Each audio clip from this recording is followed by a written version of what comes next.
Ayun guys, so welcome sa Air Polaris Philippines. So back to basic tayo ngayon.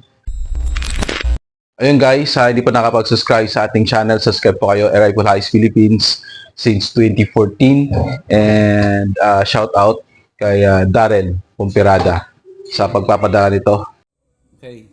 So, makita natin dito sa aking cellphone, parang napakaliit lang. So, dito makikita na kahit na ganito yung scope natin, pwede pa rin tayong mag-zero sa 15 yards. Tingnan natin yung accuracy itong ating unit. Okay? Okay.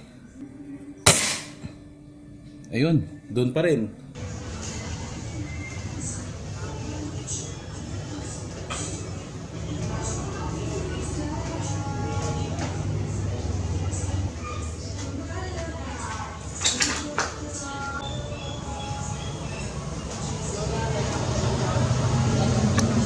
Ko yung sa baba.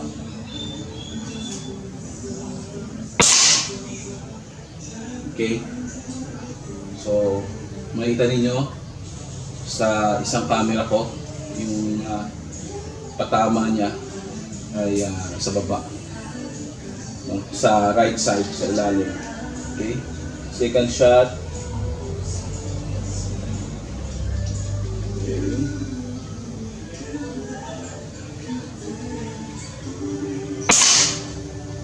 Ayun, doon pa rin. Tama natin. Okay. Na. Oops.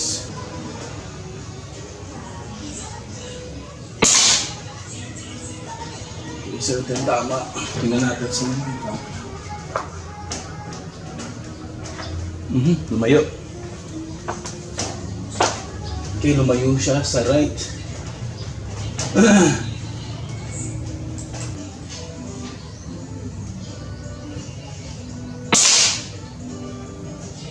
Isa na. Okay. Isa pa.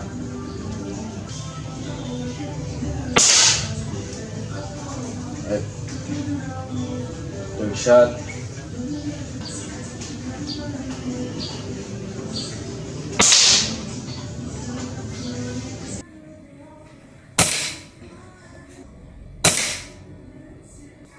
Baba yung shot niya.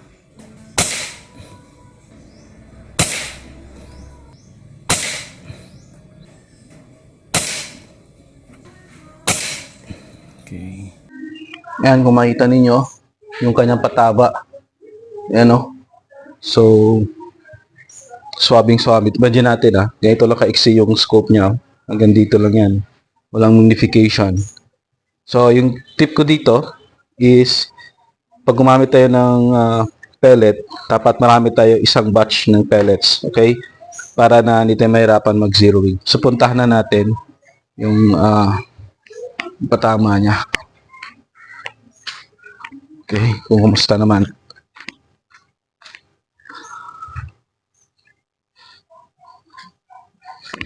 Ito, yan. So, ito yung una. Ito yung nag-zeroing, tapos mali yung pagkabihit natin dito. Ibinalik natin ito yung first shot. Yung unang batch ng groupings. Ito na yung pangalawa. Ito sa taas. Ito, pliers to. Yan. Ito yung pangatlo na ngayon. Ayan o. Imagine natin 13-inch na barrel. Yan. So,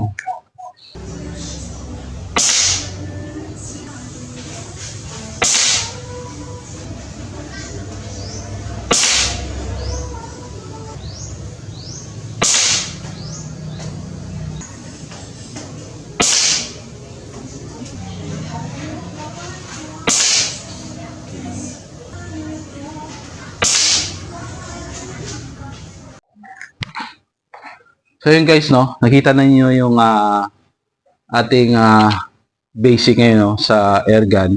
So na-zero na natin, nalagay na natin yung scope cam. Makita ninyo sa scope camera kung ano lang yung nakikita ng mata ko. Di ba? Parang yung cross ay matatabunan niya na yung yung cross din doon sa ating paper target. Pero ayun, tansya-tansyahan lang. Ang maganda po dyan is alam natin yung unit natin, practice. Tulad ko, for 8 months di ako napag-practice kaya medyo magalaw pa. And we are grateful dahil dito sa binigay ni Sir Darrell Pumpirada ng Iloilo. Shout out sa Anaconda Brothers dahil at least kahit di tayo nakapag-practice, pitik na lang tayo. And soft touch po yung trigger natin. Okay? Hindi naman ako sobrang veterano or magaling. Ang payo ko lang is kahit na yung unit natin hindi siya ganun kamahal, ang mahalaga is nagagamit natin, nag-i-enjoy tayo. And sa mga promotion pala, sa hindi pa nakapag-subscribe sa ating channel, i-click nyo lang po yung subscribe button para makaabot tayo ng 100,000 subscribers. Alright, see you soon po.